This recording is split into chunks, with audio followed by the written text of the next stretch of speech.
Rasulullahga kasal tegdi. Hijriyening 11-yili Safar oyining 29-kuni dushanba Rasululloh Baqiya qabristonligida bir meyit namoziga hozirlik qilgan edi. Qaytib etib yo'lda Rasulullohning beshiga og'riq tegdi va ushtumtut badanining harorati o'rlab, hatto uning qizitma daftini uning beshi tengilgan tengiqi ustidanmi bilindigan bo'lib qoldi. Payg'ambar alayhissalomga kasal tegib 11 kun jamoat bilan birga namoz o'qidi. Uning kasal tortgan jimi kunlari 13 yoki 14 kun edi. Eng oxirgi bir hafta Rasulullohning kasali kun sari og'irlashdi. U har kuni ayollardan ata mannada deb so'raydi. Rasulullohning ayollari uning maqsadini tushirib, uning xohlagan yerda beqinishiga ruxsat qilishdi. Shuning bilan Fazli ibn Abbos va Ali ibn Abu Talib ikkalarining o'rtasida beshi tenglik oldi yo'lab mang'uzilib, Oishaning uyiga yetkab kelindi. Rasulullohning ikki qadami yerni jijib mang'atdi. Natijada Rasululloh hayotining eng oxirgi bir haftasini Oishaning uyida o'tkazdi. Oisha Rasulullohdan yodlab olgan muavvizat, ya'ni panoh tilash mazmunidagi oyatlar va xosiyatli duolarni o'qib, Rasulullohning badaniga hurib qo'yatdi va oyatlardan tabarruk izlab, Rasulullohni silab tutib qo'yatdi. 5 kun ilgari Rasulullohning vafotidan 5 kun ilgari chorshanba kuni edi. Uning badanidagi kasal harorati yolqinjab ketdi. Og'riq kuchayib, Rasululloh hushsizlandi. U boshqa quduqdan 7 tulum suv keltirib, usti beshimga qo'yinglar. Men ular qeshiga chiqib vasiyat qilib olay dedi. Shuning bilan ular Rasulullohni cho'ng bir tangli qochida o'ltirg'izib, ustiga suv qo'ydi. Hatto bir chaqda bo'ldi deb o'shiga keldi. Bu chaqda Rasululloh o'zini bir oz yenikligandek his qildi. U besh tengli holda masjidga kirib munbarga chiqib o'ltirdi va odamlarga so'z qildi. Kishilar uning atrofini o'rab olishgan edi. U mundoq dedi: Allohning la'nati Yahudilarga va Nasoralarga bo'lsin. Ular payg'ambarlarning qabrlarini masjid qilib olishdi. Yana bir rivoyatda Alloh Yahudi va Nasoralarni halok qilsin. Ular payg'ambarlarning maqbarasini masjid qilib olishdi dedi. U yana mening qabrimni ma'bud qilib olmanglar dedi. Rasululloh yana o'zini qisosga tanglab, men bir kishining uchisiga urib salgan bo'lsam, mana bu mening ucham. Mendan intiqomini olib olsin va kimniki tillab obro'yini to'kkan bo'lsam, mana meni tillab antini olib olsin dedi. Ondan munbardan tushib peshin namozi o'qidi. Peshin namozidan keyin munbarga yana chiqib, ilqi 3 adovat va anti qisos haqidagi gaplarni qayta takrorladi. Bu chaqda bir odam o'zlarida mening 3 dirham pulim bor edi degan edi. Rasululloh: "Ey Fazli, uning pulini berib deb buyurdi. Ondan ansorlarga yaxshilik qilish to'g'riliq vasiyat qilib, mundoq dedi: "Men sizlarga ansorlarga yaxshi muomala qilishga tavsiya qilaman. Ular mening o'z bag'rim va sirdoshlarimdir. Ular zimmisidagi majburiyatini ado qilib bo'ldi. Endi ularga qaytarishga tegishli haqlari qolib qoldi. Shunga ularning yaxshi ish harakatlarini qo'llanglar, kamchilik va xatoliklarni afv qilinglar." Yana bir rivoyatda Rasululloh mundoq degan: "Kishilar borgan sari ko'payadi. Ansorlar ozlab ketadi. Hatto ular oshning tuzida qoladi. Har kim sizlardan bir kishiga foyda ziyon yetkazayligidek amal tutsa, u cho'qim ansorlarning yaxshiligini qabul qilsin. Kamchilik va xatoliklarni afv qilsin" dedi. Ondan u Alloh bir bandasiga bu dunyoda qilish yoki u dunyoga ketishning birini tanlash ixtiyorligini bergan edi. U banda u dunyoga ketishni ixtiyor qildi dedi. Abu Said Xudri mundoq dedi: "Bu so'zni anglab Abu Bakr yig'lab ketdi va ota-onamiz sana fido bo'lsin" dedi. Biz hayron bo'ldik. Ba'zilar: "Qaranglar, bu shayxga Rasululloh bu dunyoda qilish va u dunyoga ketish ixtiyorligida qo'yilgan bir band haqida xabar berib olsa, uning ota-onamiz sana fido bo'lsin da'vatqinini" deyishdi. Aslida ixtiyorda qo'yilguchi Rasululloh edi. Abu Bakr buni hammamizdan burun tushungan ekan. Rasululloh yana mundoq dedi: "Men Abu Bakrning suhbatiga o'xshash hech bir suhbat ko'rmadim. Men uningdan rozi. Agar men Parvardigorimdan o'zga sirdosh do'st tutadigan bo'lsam, albatta Abu Bakrni sirdosh tutatdim.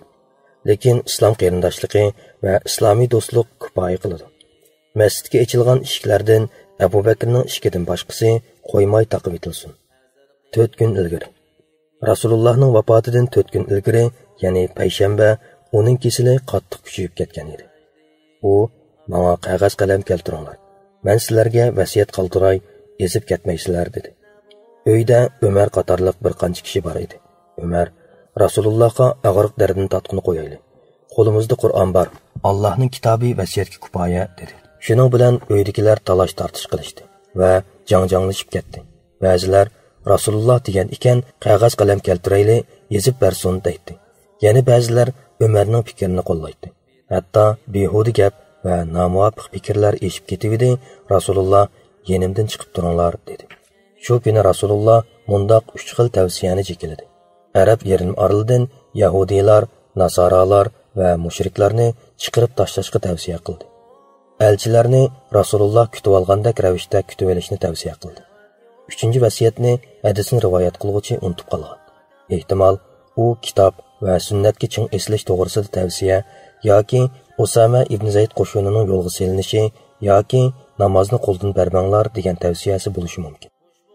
Payg'ambar alayhisalomning kesili og'irlashib, qattiq dard alam tortayotgan bo'lsa-mu, namozlarining hammasini musulmonlar bilan birlikda masjidda o'qib kelgan edi. Hatto shu kuni, ya'ni vafotidan 4 kun ilgirki payshanba kunimi namoz shamni musulmonlar bilan birga o'qib, Mursalat surasini qiroat qilgan edi. Xubtan vaqtida uning kesili masjidga chiqolmagudek darajada o'zgarib oldi. Oisha mundoq deydi: Rasululloh ular namoz o'qib bo'ldimi deb so'radi. Biz yo'q, ular o'zlariga saqlayotdi degan edik. Rasululloh menga tashtakda suv quyib beringlar dedi. Biz uning deganida qildik. Rasululloh yilqi qachida g'usl qildi. Ondan qo'pmoqchi bo'lib edi, o'shsizlanib yiqildi. Va bir ozdan keyin yana o'shiga kelib, ular namoz o'qib bo'ldimi dedi. Bundoq ahvol, ya'ni o'shidan ketish va o'shiga kelib kishilarning namoz o'qib bo'lgan yoki bo'lmaganligini so'rash 2-3 qatim takrorlandi. Oxiri u namoz boshlab o'qib berishga Abu Bakrga odam avatdi. Shuning bilan Abu Bakr shu kunlarda 17 vaqt namozni imom bo'lib o'qidi. Oisha kishilarning shumluq va naslikini Abu Bakrdan ko'rmaslik uchun uning imomatchilik qilmasligini 3-4 qatim o'tingan bo'lsa-mu, Rasululloh unmadi. Va sizlar Yusuf alayhisalomning vaqasidagi ayollardek ekansizlar. Abu Bakrga aytinglar, u musulmonlarga namoz boshlab o'qib bersin dedi. Bir kun yoki 2 kun ilgari, shanba yoki yakshanba kuni edi. Rasululloh bir oz yenikligandek bo'ldi chig'i, ikkalanning yo'lishi bilan peshin namoziga chiqdi. Bu chaqda Abu Bakr kishilar bilan namoz o'qiyotdi. Abu Bakr Rasulullohni ko'rib, keynidagi safga qaytmoqchi bo'lib edi. Rasululloh uningga ishorat qilib, yonmaslikka buyurdi va meni uning yanida o'ltirg'izinglar dedi. Yalqi ikkalan Rasulullohni Abu Bakrning qishig'iga olib o'ltirg'izdi. Shuning bilan Abu Bakr Rasulullohning namoziga iqtido qildi va kishilarga takbirni anglatdi. Bir kun ilgari, vafotidan bir kun ilgari yakshanba payg'ambar alayhisalom barliq qo'l cho'rilarini ozod qilib etdi. Yenidagi 7 dinar pulni sadaqa berdi va qurol-yarog' aslahalarini musulmonlarga hadiya qilib etdi. Vaholanki Oisha shu kechasidagi chiroq yig'ini qo'shnisidan o'tni ilib yondirgan edi. Va yana Rasulullohning savoti, ya'ni temir kiyimi 30 sa arpa uchun bir yahudiyning uyida raniga qo'yuqliq edi. 1 sa 61 kilogram 200 gramga teng. Eng oxirgi bir kun Anas ibn Malik mundoq rivoyat qildi. Dushanba kuni sahar musulmonlar bomdod namozida edi. Abu Bakr namoz boshlab o'qiyotdi. Ushtumtut Rasululloh Oisha radhiyallohu anhuning hujra eshiginin pardasini ochib, ularga qarab tabassum qildi. Abu Bakr Rasulullohning namozga chiqdi deb o'ylab, orqasidagi safga chekindi. Musulmonlar namozda turib, payg'ambar alayhisalomni ko'rib, xushalligidan patbaroq bo'lish oldida turganda, Rasululloh qo'li bilan ularga namozni o'qiyverishga ishorat qilib qo'ydi. Hujrasiga kirib, pardani qo'yibdi. Uningdan keyin yana bir namozning vaqti kirgicha bu dunyo bilan mangu xo'shlashdi. Shu kuni quyosh ko'tarilib, chashka vaqti bo'lganda, payg'ambar alayhisalom qizi Fatimani chaqirib, uning qo'lqiga gap qildi. Fatima yig'lab ketdi. Ondan yana bir nimalarni devidi, Fatima kuldi. Oisha mundoq deydi: Biz Fatimadan keyin shu ishni so'radik. U Rasululloh menga mushu qatimqi kesilida vafot bo'lib ketganligini aytdi. Men yig'ladim. Orqadan menga uning oilasidan tunji bo'lib mening uningga qo'shilib borganligimni aytdi. Shunga men kulgan edim dedi. Shu kuni Rasululloh Fatimaga uning jimi ayollarning sarvari, ya'ni ulug' peshvosi bo'ladiganligini bishorat berdi. Fatima Rasulullahның dard alamini ko'rib, "Voy dadamning dardi" degan edi. Payg'ambar alayhisalom, "Dadangizga bugundan keyin dard alam bo'lmaydi" dedi. Hasan bilan Husaynni chaqirtib, ularni suyib qo'ydi va yaxshilikqa vasiyat qildi. Ondan ahlilarini chaqirtib, ularga nasihat qildi va eslatma berdi. Dard alam bargan sir kuchayotdi. Xaybarda yeb solgan hilqi zaharning ta'siri aniq oshkor ko'rilishga boshladi. Hatto Rasululloh, "Ey Oysha, men ayni chaqda Xaybarda yeb solgan zaharlangan go'shtning dardini tortyapman. Mana hozir cho'ng ko'k qon tomirim uzilganmikin deyman" dedi. U kishilarga tavsiya qilib, "Namozni qo'ldan bermanglar. Namozni qo'ldan bermanglar" dedi. Bu gapni bir qancha qatim takrorladi. Sakrat. Oysha Rasulullohni o'ziga yo'lab o'ltirg'izdi. Oysha mundaq deydi: "Allohning menga bergan ne'matlaridan biri shuki, Rasululloh mening uyimda, mening kunimda, mening yurkim bilan ko'k kirkimning o'ttirsida jon uzdi.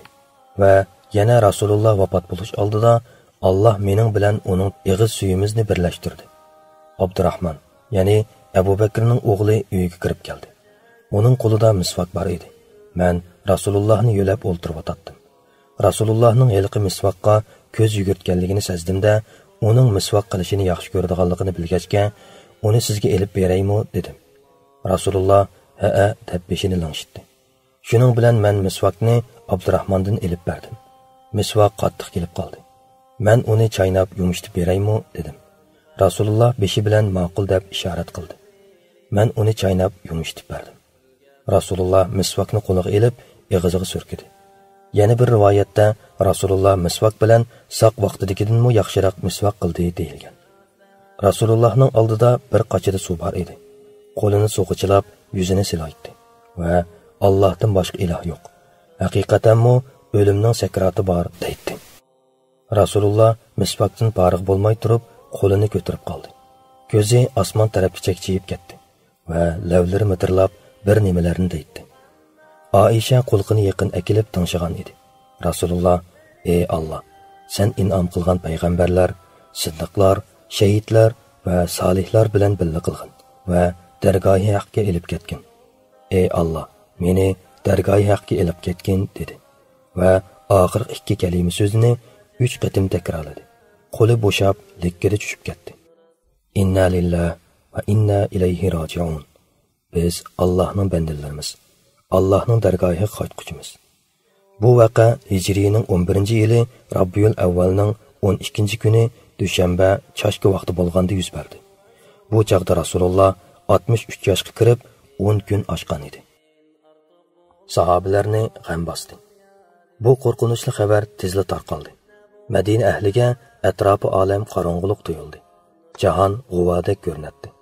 Anas Rasululloh Madinaga qadam tashrif qilgan kundan ochiq, yo'ruqliq va shadxuramliq kunni ko'rmagan edi. Yana Rasululloh o'lib ketgan kundanmi qorong'ulik, qabohatli kunni ko'rmadim degan. Rasululloh jon uzuvdi. Fatima, "Voy ota, chaqirgan Rabbiga labbay degan ota. Voy ota, Jannatul Firdavsdan joying bo'lsin. Ey ota, Jibrilga o'lib ketdi deyli ota" deb yig'ladi. Umarning maydoni. Umar mundaq pozitsiya bildirdi. Aslida bu shum xabar uning as-hoshini yo'qotgan edi. Munofiqlarning ba'zisi Rasululloh vafot topdi deyishyotdi. Jazm qilamanki, Rasululloh vafot topmadi. Lekin u Musa ibn Imron alayhissalom Parvardigorning huzuriga ketib, 40 kun g'oyib bo'lib, Musa o'lib ketibdi degan gaplar qolgandan keyin yana paydo bo'lib kelganiga o'xshash Rasulullohmi Allohning dargohiga ketdi. Alloh bilan qasam qilamanki, u yana qaytib kelib, uni o'ldi deyishib yurgan shu bir o'chimlarning putqo'llarini cho'qim kesib tashlaydi. Abu Bakrning qat'iy maydoni.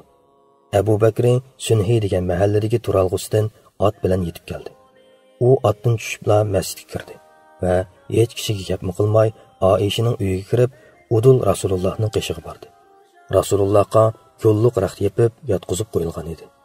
Abu Bakri raxtni o'rib Rasulullohning yuzini ochdi va yengishib uni quchoqlab so'ydi va ko'z yeshi qildi. Ondan mundaq dedi: "Sana ota-onam pido bo'lsin. Alloh sana 2 qatim o'lim bermasin. Sana yozilgan o'lim moshining bilan tugab ketsin." Umar yanala kishilarga so'z qilib o'tdi. Abu Bakri: "O'ltirg'in Umar" dedi. Ömer o'ltirg'ili unmadi. Kishilar uni tashlab Abu Bakrning atrofiga o'g'lashdi. Abu Bakri mundoq dedi: Allohga hamd sano, Rasulullohga salom yo'llagandan keyin, amma ba'd. Aranglardan kimiki Muhammad alayhisalomga ibodat qiladigan bo'lsa, endi u o'ldi. Kimiki Allohga ibodat qilsa, cho'qim Alloh tirikdir, o'lmaydi. Alloh Muhammad faqat bir payg'ambardir. Uningdan burun ko'p payg'ambarlar o'tdi. Ularning ba'zilari o'z ajali bilan o'lgan, ba'zilari boshqalar tarafidan o'ldirilgan. U vafot bo'lsa yoki o'ldirilsa, orqanglarga yenib olamsizlar, ya'ni iymondan yenib murtad bo'lamsizlar. Kimiki orqasiga yenib oldigan, ya'ni murtad bo'ladigan, u Allohga qilchi ziyon yetkazolmaydi. Alloh shukr qilguvchilarni mukofotlaydi.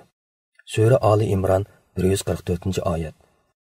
Ibn Abbos mundoq deydi: Qasam qila olaymanki, go'yo kishilar Allohning bu oyatni nozil qilganini burun bilmaydigandek, bugun Abu Bakri to'satdan uni tilovat qilayotgandek, hammasi uni ig'zidan elib takrorlashyapti. Men hamma kishining mushu oyatni tilovat qilganligini angladim.